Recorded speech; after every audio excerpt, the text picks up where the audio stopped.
자, 그래서 오늘은 일곱 번째 시간으로 왕국의 권리입니다. 지난주까지는 이제 사사 시대였었는데 드디어 이번에는 드디어 왕이 생깁니다. 그래서 어떻게 되는가에 대해서 생각해 보도록 하겠습니다. 그래서 전체적인 스토리를 기준으로 하면은 뭐 당연한 얘기지만 아직도 뭐 리졸루션, 하나님이 어떻게 인간이 일으킨 그 문제를 해결하시는가라는 측면이고요. 그 내용적으로는 이제 오늘은 왕국의 건설, 룻기서부터 열왕기상 11장까지 내용입니다. 그래서 여기서 나타나는 이제 등장인물들은 룻이라는 사람이 나타나고요. 그다음 사무엘, 사울, 다윗, 솔로몬까지 얘기가 됩니다. 그래서 사울서부터는 이제 왕이죠. 그래서 솔로몬까지. 그리고 이 이후에는 이제 왕국이 분열되고 이제 점점 이제 왕국으로서 어떤 좀 부흥을 했다가 또 다시 이제 다시 타락의 길로 걸어가는 얘기가 나오는데 오늘은 솔로몬까지 얘기입니다. 자, 그래서 지난주에 이제 사사기까지 얘기를 했습니다. 그래서 여호수아서는 하나님께서 그 신명기를 통해서 약속해 주셨던 하나님 말씀대로 살면 축복해 주신다라는 것을 어떤 성취되는 모습을 이제 볼 수 있었는데 반대로 사사기에 들면서는 하나님의 뜻대로 하나님을 섬기면서 살지 않으면은 우리가 이제 그 여러 가지 어려움을 겪을 것이다라는 이제 예가 이제 나타났습니다. 그래서 사사기를 지나면서 사사들도 그렇고 나라들도 그러고 점점 더 그 타락하는 그런 모습을 이제 볼 수가 있었는데요. 이것이 사실은 이스라엘 백성에게는 위기입니다. 그리고 하나님이 해주신 전체적인 어떤 구원의 역사, 그러니까 어떤 그 에덴 동산에서의 어떤 그런 삶, 어떤 인간이 아담으로부터 시작했던 그 죄로부터 해결하는 그 문제에 있어서는 또 다시 위기가 발생을 한 것입니다. 그러니까 모세를 통해서 그 출애굽을 해주시고 그다음에 가나안 땅에서 하나님의 백성으로서 이제 잘 살고 그러면서 제사장의 나라로서 그 주위의 민족들도 하나님께로 이제 인도해야 되는 그러니까 아름다운 모습이 나타났어야 되는데 그러지를 못하고 점점 더 이스라엘이 타락하는 그런 위기에 처하게 되었습니다. 그래서 이 위기를 누가 어떻게 해결할 것인가? 물론 그 해결하시는 분은 하나님이지만은 그 조연으로서의 이제 사람은 바로 다윗입니다. 그래서 지금 오늘의 부분은 룻기서부터 시작해서 다윗에 이르기까지 어떻게 하나님께서 그 일을 이루어 가시나를 이제 좀 차근차근 알아보도록 하겠습니다. 자, 그러면 이제 첫 번째는 이제 룻기가 나오는데요. 사사기 이후에 여기 나오는 주요 등장인물은 나오미, 그 다음에 룻과 보아스입니다. 그래서 룻기는 그 유다의 베들레헴에 흉년이 들었을 때 엘리멜렉이라는 사람이 그 아내하고 두 아들을 데리고 모압 지방으로 이제 이주를 합니다. 그래서 그곳에 한 10년 정도 이제 있다가 나오미가 이제 돌아오는데, 근데 그곳에서 결국은 그 남편도 죽고 두 아들도 죽고 그곳에서 이제 결혼했기 때문에 며느리 둘만 남았는데, 근데 안 되니까 결국은 다시 내가 고국으로 돌아가리라 하면서 이제 돌아가는 입장에서 그 둘째 며느리 룻은 그 어머님 가는 곳은 어디든지 따라가겠습니다. 어머님의 심은 나의 심도 됩니다. 하나님이 됩니다. 근데 뭐 그런 얘기를 하면서 이제 돌아왔습니다. 그리고 그곳에서 결국은 그 보아스라는 사람을 만나고 사랑을 하게 되고 그래서 이제 결국은 결혼을 하게 되고 그래서 그 결국 그 사이에서 그 보아스 사이에서 난 그 아들이 오벳이고 그 후에 이새가 태어나고 다윗이고 그러니까 결국 보아스는 다윗의 증조 할아버지가 되는 거죠. 그러니까 룻이라는 여자는 이방인인데도 불구하고 이런 어떤 다윗 혈통에 그러니까 굉장히 이제 성경에서 이제 중요한 인물이고 유명한 사람인데 그 증조 할머니가 되는 거죠. 그래서 쟤는 뭐 룻기도 할 말이 많지만은 간단히 얘기하면 이런 측면에서 생각해 볼 수가 있습니다. 룻기는 그 이스라엘 백성이 그 동네에 흉년이 들자 그 다른 지방으로 이사를 갑니다. 이주를 합니다. 모압 지방으로. 그러니까 그 가나안 땅에서 약속의 땅이었는데 약간의 어려움이 있자 결국은 그 어려움을 이기지 못하고 다른 쪽, 더 좋아 보이는 쪽으로 이제 이주를 한 거죠. 타락의 땅, 이방인의 땅으로 갔습니다. 결국 그곳에서 그가 얻었던 것은 무엇입니까? 남자, 그러니까 남편 죽고 아들 둘 다 죽고. 근데 그러고서 이제 흔한 말로 이제 아무것도 남은 거 없이 이제 다시 돌아올 수밖에 없는 사랑이었습니다. 돌아온다는 것은 다시 그 이방의 땅, 타락의 땅에서 약속의 땅으로 다시 이제 돌아오는 거죠. 그러면서 어떤 일이 일어났습니까? 결국 축복을 받습니다. 당연히 경제적으로 된 안정을 됐었고요. 그보다 더 중요한 것은 뭐 나오미도 그러고 루스는 이제 더더구나 그 다윗의 조상이 되는, 그리고 룩 같으면은 그 마태복음 1장에 나오는 예수님의 족보에도 이름이 나오는 어떤 그런 이제 축복을 받는 셈이죠. 그래서 우리가 이거를 통해서 생각해 볼 수 있는 것은 하나님께서 어떤 축복을 주시기 위해서 어떤 그 예를 들면 교회에서 어떤 그 신앙생활을 잘하라고 이렇게 하실 수가 있는데, 때로는 그걸 통해서 때로는 어려운 일도 좀 있고, 때로는 뭐 다른 것들이 그 세상적인 것들이 더 좋아 보이고, 그래서 이제 교회를 떠날 수도 있고, 그러니까 여기서 뭐 그 나오미가 약속의 땅을 떠났을 때, 그리고 다른 그 이방의 땅에 갔을 때 고생한 것처럼 다른 게 더 좋아 보여가지고 예를 들면 신앙생활을 떠나고 교회를 떠났을 때 사실은 그게 좋아 보이지만 궁극적으로는 그게 좋은 일이 아니다라고 생각할 수가 있죠. 그래서 우리는 어떤 그 교회 그리고 믿음 안에 있을 때 하나님께서는 계속 축복해 주신다는 것을 생각해 볼 수도 있을 것입니다. 자, 그 다음에는 이제 저희가 사무엘 상하로 이제 넘어갑니다.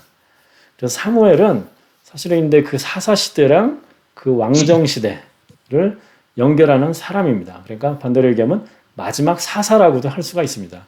사사라는 직분이 왕으로서 그 이스라엘 땅 전체를 다스리는 사람은 아니었지만은 어떤 특정한 지역에, 그러니까 특정한 어떤 그 지파에 그 어떤 문제가 생겼을 때, 그게 꼭 한 지파일 수도 있고 여러 지파일 수도 있고요. 그랬을 때 하나님께서 그 문제를 해결해 주시기 위해서 어떤 사사를 세우셨는데, 그러니까 전국적인 그런 인물은 아니었습니다. 반대로 이제 사무엘은 전국적인 인물이기는 하지만은 어쨌든 왕정 시대가 전이기 때문에 사사로서의 역할을 했고요. 그리고 사무엘은 뭐 여러분이 탄생 기사도 좀 아시겠지만은 한나라는 어떤 여자가 그 이제 눈물로서 기도하면서 결국 하나님께 바쳐진 사람이었습니다. 근데 이 사람은 사실은 제사장이 아니었습니다. 그러니까 에브라임 지파 사람이거든요. 그러니까 제사장은 그 레위 지파, 레위 지파에서만인데 그 나오게 돼 있었는데, 에브라임 사람이지만은 당시 제사장이었던 그 엘리와 그의 두 아들이 사실은 죄를 많이 지으면서 그 제사장으로서 어떤 직위를 해지를 못하죠. 결국 뭐 죽기까지 하는 상황이 됐는데, 그래서 실제로 사무엘이 제사장으로서 역할을 합니다. 그리고 마찬가지로 하나님께서 전해주는 그런 말씀들을 이스라엘 백성에게 전하고, 또 뒤에는 그 어떤 뭐 여기 바로 나오지만은 두 왕을 이제 세우면서 두 왕들에게도 하나님 말씀을 이제 전하는 그런 일을 합니다. 그래서 굉장히 오래 산 사람이고요. 하나님 뜻대로 잘 살았던 그런 사람입니다. 그래서 사사시대 왕정시대를 잇는 사람으로서 어떤 두 왕도 이제 세울 정도로 이제 아주 하나님께 어떤 신임을 받는 그런, 하나님이 이제 기뻐하시는 그런 사람이었습니다. 그러면서 이제 사무엘이 왕들을 기름 부음을 하면서 이제 왕이 세워지는데, 그 처음 과정을 보면 좀 이렇습니다. 처음에 백성들이 여러 가지 이제 그 전쟁 같은 거 하면서 좀 어려움을 겪으니까 그 사무엘에게 왕을 세워달라고 요구를 합니다.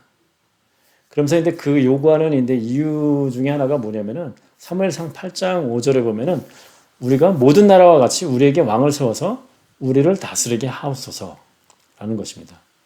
그러니까 왕을 세워서 우리를 다스리게 해달라라고 했는데, 사무엘도 그러고 당연히 그 얘기를 했는데 하나님도 이제 8장 7절은 하나님께서 이제 얘기하시는 말씀입니다. 그래서 그들이 너를 사무엘입니다. 너를 버림이 아니요 나를, 하나님을 버려 자기들이 왕이 되지 못하게 함이니라. 제가 사사시대까지는 왕도 없었고 신정시대였다. 즉 하나님이 직접 통치하시는, 물론 사람을 통해서 하시지만 필요한 때 필요한 사람을 세워서, 사사를 세워서 그 나라를 구해주시고 이끌어주셨다라고 그렇게 얘기를 했었는데, 지금 왕을 세워달라는 얘기는 이제는 앞으로는 왕의 지배를 받겠다. 더 이상 하나님이 직접 개입 안 하셔도 됩니다. 라고 이제 얘기를 하는 것과 마찬가지죠. 예. 그래서 하나님께서는 이것을 이제 전혀 기뻐하지도 않으셨습니다. 8장 7절에 이제 그 톤을 보시면 아시겠지만, 예. 그렇지만 이스라엘 백성들이 계속 세워달라고 이제 계속 이제 조르니까 결국은 하나님께서는 그 세워주셨습니다. 예. 그래서 이것을 보면서 우리가 때로는 하나님께 이제 기도를 이제 열심히 이제 뭔가에 대해서 이제 하는 경우가 좀 있는데, 그런 경우에 하나님께서 나의 기도를 꼭 들어주시는 것이 최선일까, 나에게 아닐까? 물론 모르죠. 근데 하나님만 아시는 거고, 어쩌면 한참 지난 다음에만 알 수가 있는 건데, 사실은 그게 어쩌면 최선의 방법이 아닐 수도 있지 않을까라는 생각을 합니다. 하나님께서는 더 좋은 것을 이제 준비하고 계시고, 다만 그것이 이제 때가 좀 뒤라든가 좀 방법이 좀 틀리다든가 뭐 내용이 좀 틀리다든가 그럴 수는 있지만 그것이 나에게 최선의 것이 될 수가 있는데 그 나는 이제 내 조급함 때문에 그리고 내가 원하는 방식으로 당장 해결해 달라고 이제 하나님께 기도를 합니다. 그래서 제 유튜브 있는데 보면은 그 Q&A 중에 그런 게 있습니다. 40일 금식 기도를 하면은 하나님께서 들어주실까라는 그런 게 있는데 거기서 이제 결론적으로 얘기하는 것은 하나님이 들어주실 수도 있고 안 들어주실 수도 있지만은 많은 경우에는 안 들어주시는 게 그 어떤 사람에게는 더 좋을 수도 있을지 모른다라는 결론이었습니다. 모르니까 누구도 모르는 거죠. 저도 모르는 거고.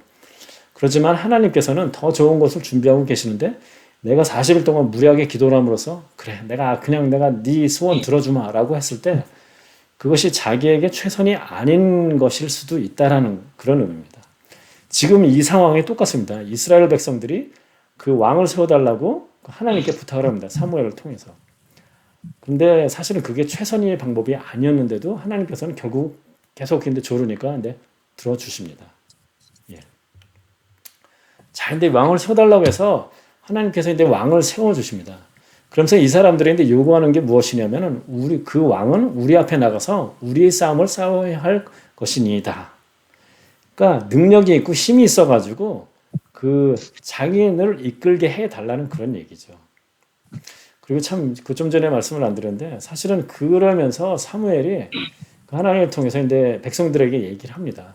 너희가 왕을 세우면은 어떠한 그 일이 있을 것이다. 그런 건 뭐냐면은 너희가 세금 때문에 이제 고생할 것이고 강제 노역 같은 거 그런 것 때문에 고생할 것이고 여러 가지인데 왕을 세웠을 때 이 사람들이 겪어야 할 여러 가지 이제 부작용들 나쁜 일에 대해서도 경고를 다 하지만은 괜찮습니다. 백성들은 얘기한다. 우리는 그런 거 괜찮으니까 왕 무조건 세워달라고 계속 졸랐던 것이죠. 예. 그러면서 근데 그 기준이 우리 앞에 나가서 우리를 대신해서 싸움을 싸울 수 있는 그런 사람이죠. 네. 정치적인 뭐 어떤 그런 지도자를 이제 얘기를 하는 거죠. 그래서 결국은 이제 하나님께서 그 사울을 세워 주십니다. 그래서 사무엘을 통해서 먼저 이제 그 기름 부음을 하고 그 다음에 여러 사람 앞에서 이제 세워야 되니까 제비뽑기를 쭉 이제 뭐 전체 모여 그 다음에 지파별로 이제 찍고 그 다음 뭐 가문 찍고 해서 결국은 이 사울이 이제 그 제비뽑기에서 당첨이 됩니다.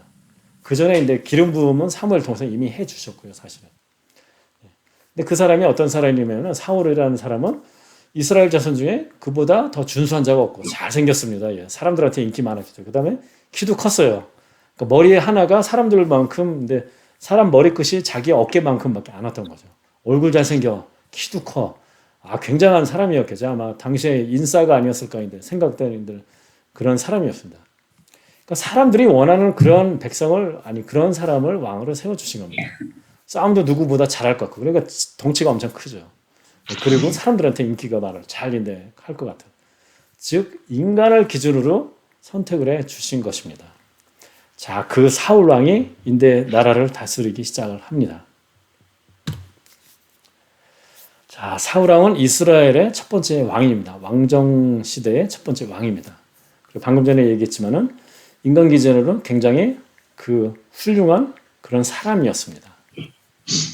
그래서 당연히 하나님께서 마음에 왕을 세워달라고 했을 때 하나님께서는 마음에 안 드셨지만은 그래도 세우셨기 때문에 그리고 하나님 축복 안에 이스라엘 백성의 왕이기 때문에 여러 가지 축복을 많이 해주셨습니다. 그래서 성경에 보면 성령님이 그와 함께 했다라는 그런 얘기들도 있고요. 당연히 전쟁 같은 거에서도 이기게 해주셨고요.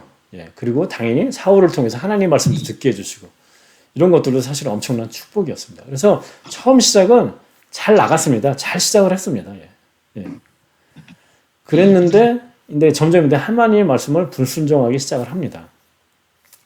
첫 번째는 이제 블레셋과의 전쟁이 있었습니다. 그래서 하나님께서는 그 제사를 이제 하나님께 이제 지내고 나서 전쟁을 해야 되는데 그 제사는 사무엘이 지내야 된다라고 얘기를 했습니다.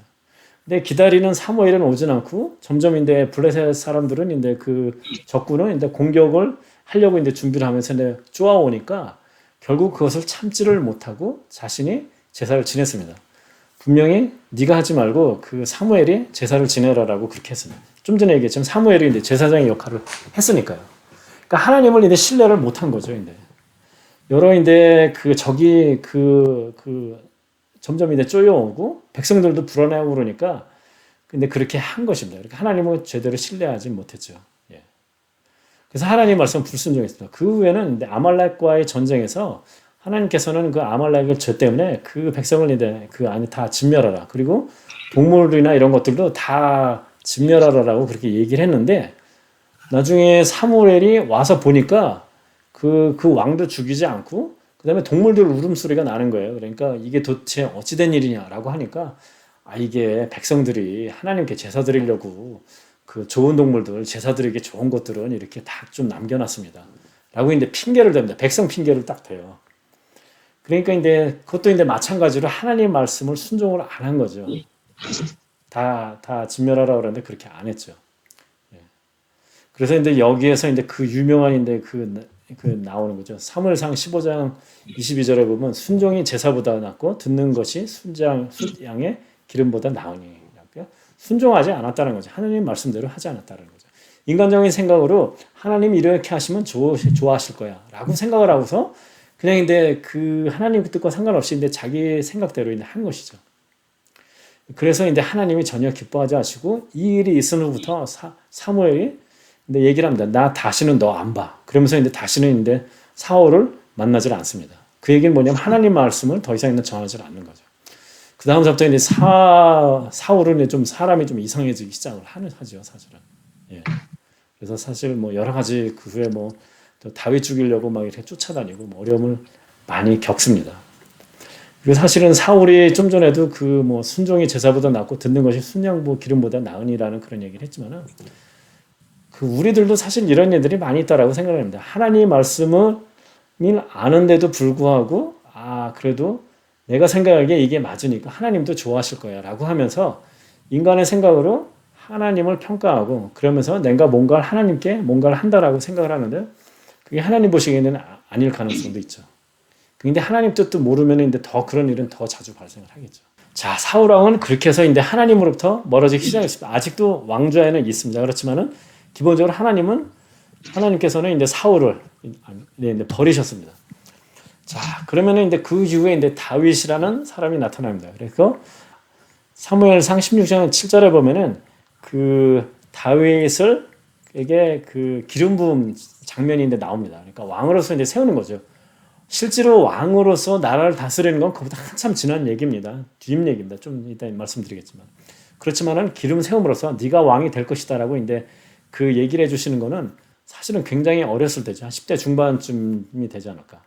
그때 하나님께서는 이렇게 얘기하십니다. 그의 용모와 키를 보지 말라. 내가 보는 것은 사람과 같이 아니하니 사람은 외모를 보거니와 나 여호와는 중심을 보느니라 라고 얘기를 합니다. 예. 사람들 기준으로 하면 어떻습니까? 전혀 별로 볼 곳이 없는 그저 그런 사람일 가능성이 있습니다. 그러니까 그게 뭐 체격적으로 신체적으로도 그러고 뭐 지적으로도 뭐 그러고 그럴 가능성이 있습니다.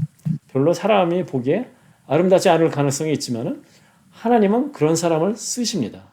외모를 보시는 게 아니라 그 마음이 어떤가, 하나님의 마음과 합한가를 이제 보는 것이죠. 그리고 바로 그 다윗이라는 사람이 하나님 마음에 합한 사람이다라고 이제 얘기를 이제 합니다. 뭐 신약 성경에도 그런 얘기 나오죠. 그리고 또 선택한 이 부분을 보면은 또 마찬가지로 그런 생각이 듭니다. 제가 뭐 모세나 아브라함이나 이런 사람들이 특별히 뭐 엄청 잘해가지고 그 잘했기 때문에 하나님께서 그 사람들을 쓰시는 게 아니라 하나님의 일방적인 은혜를 선택하셨다라는 그런 얘기를 했는데 다윗도 그런 생각이 듭니다. 물론 어렸을 때부터 하나님을 잘 따르고 마음이 합할 수는 있지만은 그렇다고 그 사람이 어떤 그 행적으로서 하나님께 어떤 뭔가를 잘해서 그러니까 결과적으로 뭔가를 보여서 그런 것이 아니라 하나님께서 그냥 일방적으로 선택해 주셨다. 일방적인 은혜다라는 그런 생각이 좀 듭니다. 하나님은 중심을 보신다라는 것을 이제 또 저희가 생각을 해보면은 제가 이제 인용을 많이 하는 것들이 고린도전서 1장 27절부터 29절. 여기를 보면은 이제 여러분이 읽어보시면은 미련한 것들을 택하사 지혜 있는 자들을 부끄럽게, 약한 것들을 택하사 강한 것들을 부끄럽게, 천한 것, 멸시받는 것, 없는 것들을 택하사 있는 것들을 폐하시려. 그래서 아무 육체도 하나님 앞에서 자랑하지 못하게 하십니다. 어떻습니까? 세상 기준으로 하면은 우리 표현으로 좀 덜 떨어진 사람들을 하나님께서 쓰신다라고 얘기를 하십니다. 그 이유는 뭐예요? 하나님 앞에서 자랑하지 못하게 하려 합니다. 내가 어떤 똑똑한 사람이면 어떤 문제가 있습니까? 내가 뭔가 하나님의 일을 잘 이루어내요. 뭔가가 잘 돼요. 그러면 어떻게 합니까? 내가 똑똑해서 된 거다라고 생각하죠. 그렇지만은 뭔가가 세상적으로 봤을 때 부족하고 능력이 안 됐는데도 불구하고 내가 뭔가를 이루었어요. 그러면은 어떻게 생각을 합니까? 당연히 이거는 내가 해서 능력이 돼서 한 것이 아니다라고 본인도 알죠. 주위에 있는 사람들도 알아요. 당연히 하나님도 아시고요. 예. 그렇기 때문에 그 사람은 하나님께 영광을 돌릴 수 있고 그런 얘기를 했을 때 다른 사람들도 공감을 하는 겁니다. 그래 맞아. 하나님이 없으셨으면 저 사람이 저렇게 할 사람이 아니야 라고 하는 거죠. 그런 의미에서는 사실 지난주에도 저희가 기도원과 300명의 뭐 용사 얘기를 했을 때도 그런 얘기를 했지만은 그 300명이 아니라 30명이었어도 어차피 이겼을 것이다라고 제가 뭐 얘기를 뭐 그런 얘기를 했었는데 그게 근데 사람이 많고 적은 게 아니라 결국 하나님이 그 전쟁을 이기게 해 주셨다는 것을 깨닫게 하기 위해서 300명만을 남기셨다라고 이제 생각할 수가 있습니다. 자, 이제 다윗 하면은 우리가 잘 아는 게 골리앗과의 이제 싸움이죠. 골리앗은 블레셋 장군이고 엄청 키도 크고 하여튼 체격이 큰 그런 사람입니다. 이스라엘을 계속 조롱을 합니다. 하나님을 조롱을 합니다. 그런데 아무도 나가서 싸우는 사람이 없습니다. 그런데 그때인데 그 형들인데 아버지 심부름을 받고 형들한테 이제 잠깐 왔던 그러니까 전쟁터에 와 있는 형들을 만나기 위해서 왔던 다윗이 그 상황을 보고서 분개를 해가지고 내가 가서 싸우겠다라고 해서 나가서 결국 뭐 물맷돌이라고 표현해야 되나 그거로 이제 결국은 그 골리앗을 이기고 결국 이 전쟁에서 이기게 됩니다. 자 그런데 이 상황에서 여기 제가 이제 사울이 아닌 다윗이 나가서 싸웠다라고 했을 때 이스라엘 백성이 그 왕을 세워달라고 했을 때 이유가 무엇이었습니까? 전쟁에 나가서 싸울 수 있는, 우리를 대신해서 싸울 수 있는 사람, 우리를 대표해서 싸울 수 있는 사람을 해달라고 얘기를 했습니다. 근데 지금 이 상황에서 왕은 나서지를 않고 있어요. 자, 그 다음에 그 전쟁하기에 아니면 싸우기에 가장 적당한 사람이 누굽니까, 지금? 그러니까 골리앗도 큰 사람이지만은 이스라엘 백성 중에서 어떻게 보면은 가장 큰 사람은 사울 왕이라고 생각할 수가 있습니다.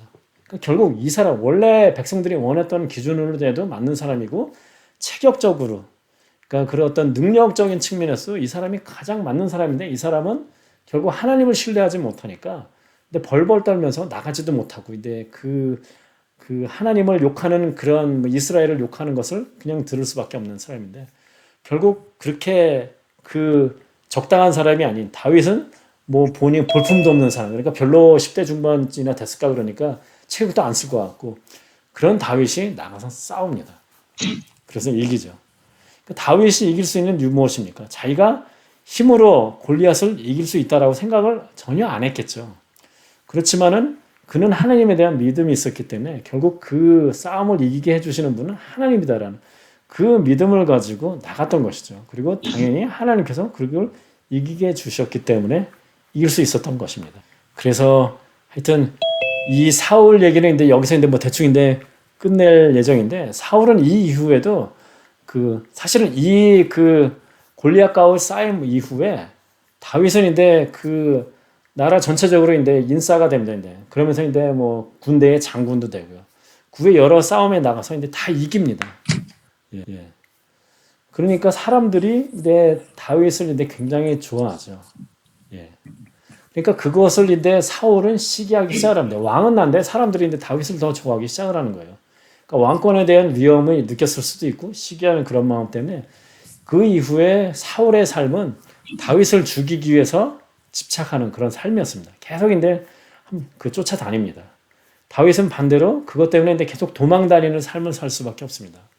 그러니까 도망다니다가 근데 나라 내에서 이제 도망다닐 곳도 없고 그러니까 왜냐하면 다윗을 숨겨주다 걸리면 눈에 죽어 이제 이런 칙령까지 내려오니까 근데 숨을 곳도 없어요. 그러니까 나중에는 결국 다른 나라까지 이제 도망을 갑니다. 막 그래서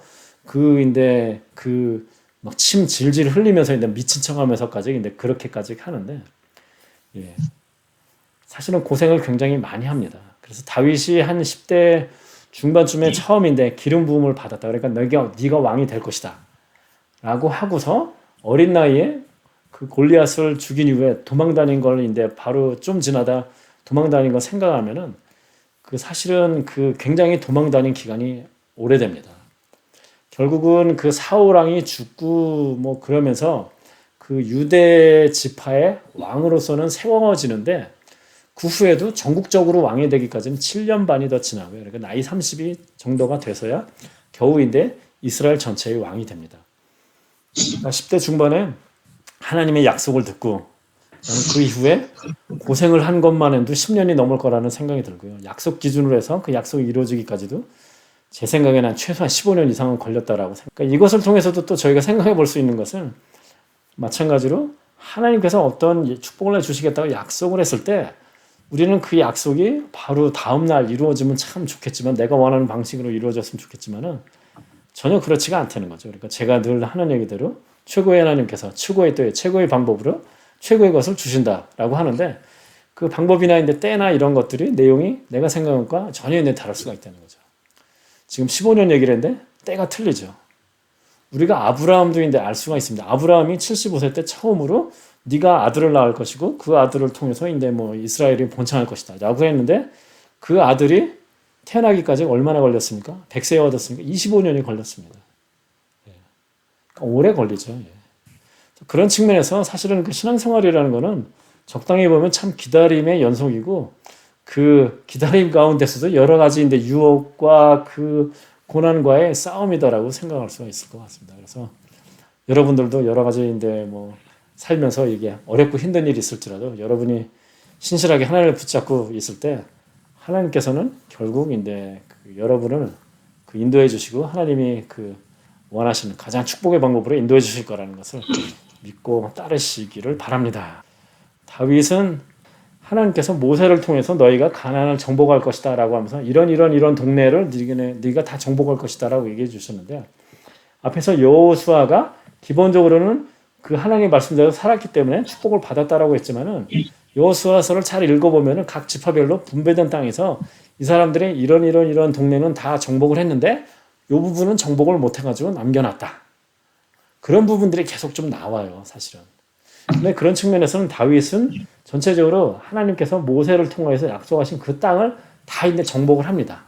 완전히 그 약속을 이제 그 이루는 일을 하는 거죠.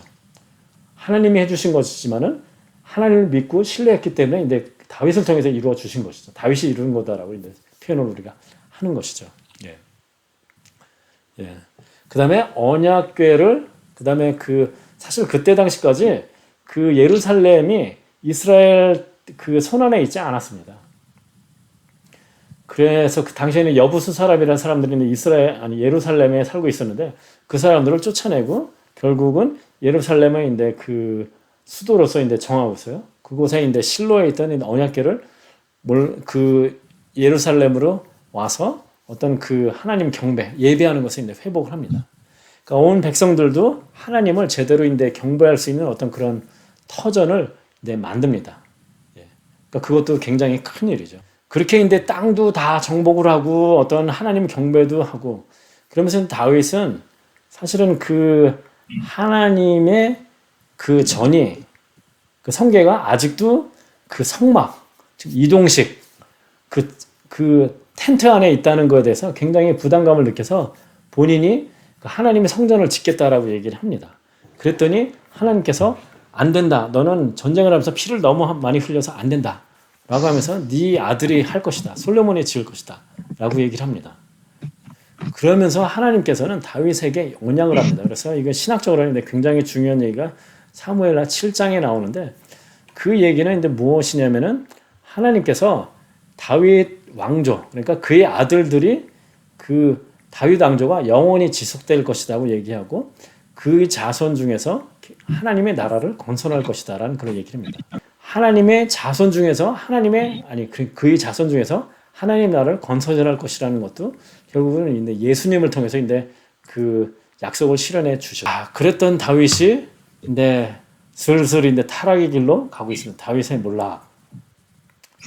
여러분이 잘 아시다시피 밧세바와 어떤 그 성적 관계를 이제 맺으면서 이제 죄를 짓기 시작을 합니다. 그래서 다윗의 삶은 밧세바랑 죄를 짓기 전과 후가 확연히 달라집니다. 자, 근데 밧세바랑 어떤 죄를 지었는지는 제가 지금 자세히 말씀을 안 드리겠습니다, 여러분.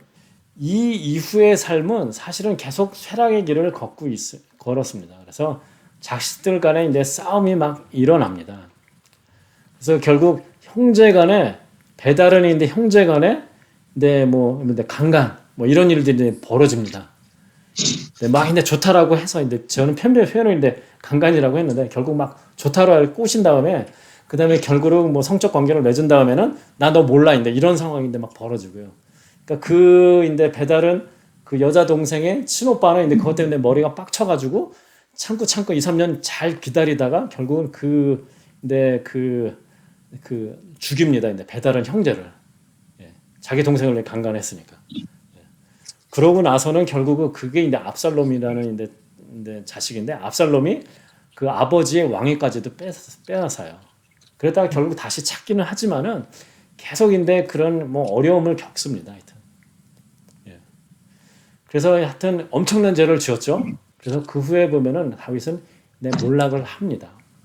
그래서 제가 이 얘기를 하면서는 이제 그런 예를 많이 듭니다. 우리가 그 단순히 하나님의 축복이다 안 축복이다라는 그런 어떤 물질적인 것으로 그 얘기를 많이 하는데 다윗이 바세바랑 한 이후에 몰락했다라고 얘기를 했습니다.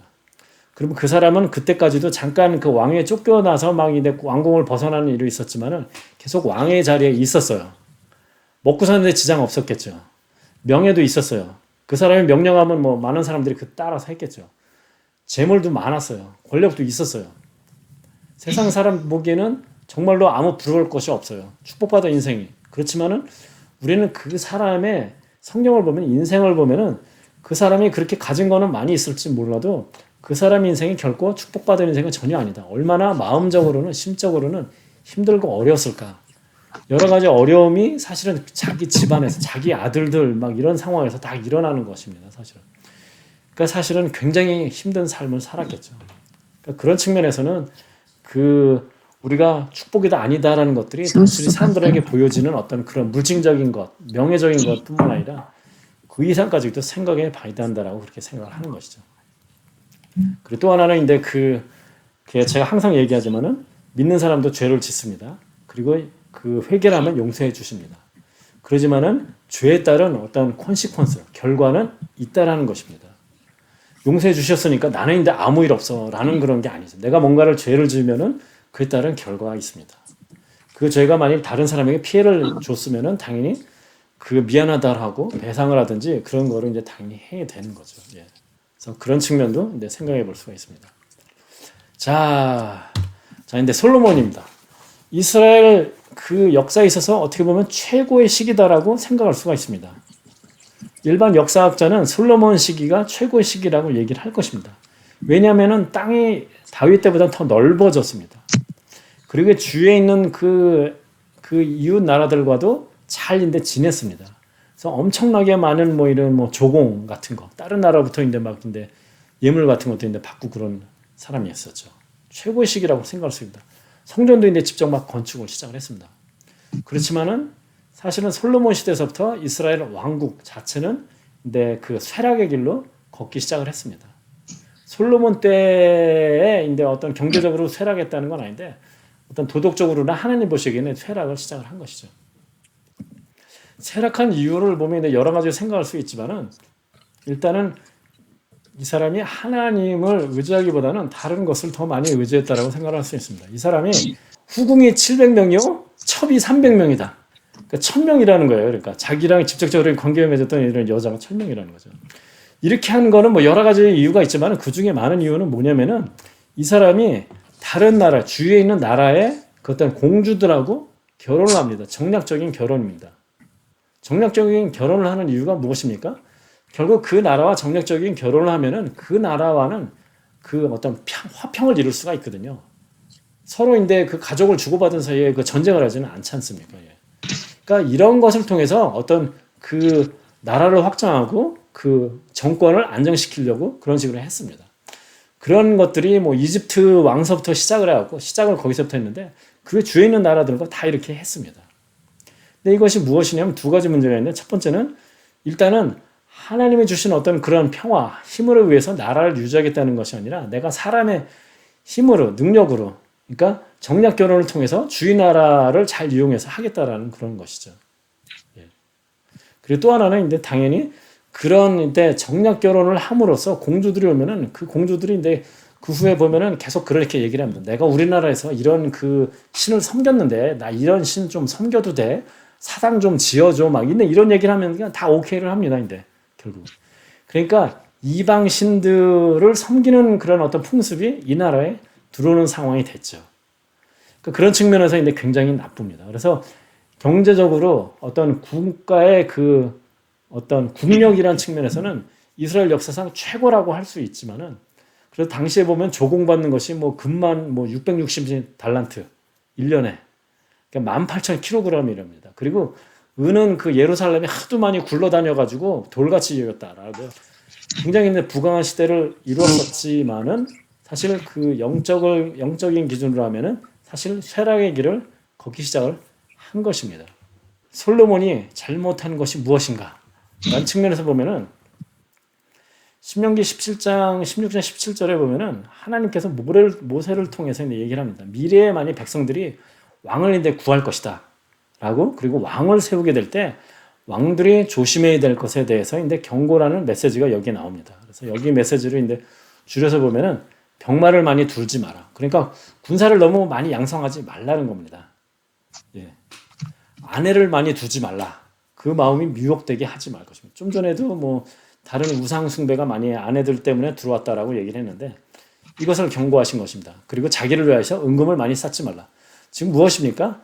하나님만 의지하라는 거죠. 네가 그 어떤 그 군사적인 군사력을 믿지 말고 부강함을 믿지 말고 그다음에 이런 다른 그런 그 다른 이방 신들을 섬기는 것을 조심하다라고 얘기했는데 예. 정확히 예, 이것을 인대합니다. 병마를 많이 두지 말라고 그랬는데 당시에 병거가 12,000이다라고 얘기를 합니다. 예. 사실 거의 한 3,000년 전에 중동 지방에서 병거가 12,000이다. 이건 상상도 할 수 없는 수준입니다. 지금. 예. 아마 미국의 국방력을 넘어서는 수준이 아닐까라는 생각입니다. 병거가 이 정도니 뭐 보병은 얼마나 많았겠습니까? 그 외에 뭐 여러 가지. 예. 그다음에 아내를 많이 두지 말라고 그랬는데 좀 전에 얘기를 했잖아요. 어떤 아내나 그 첩이 1,000명이었다.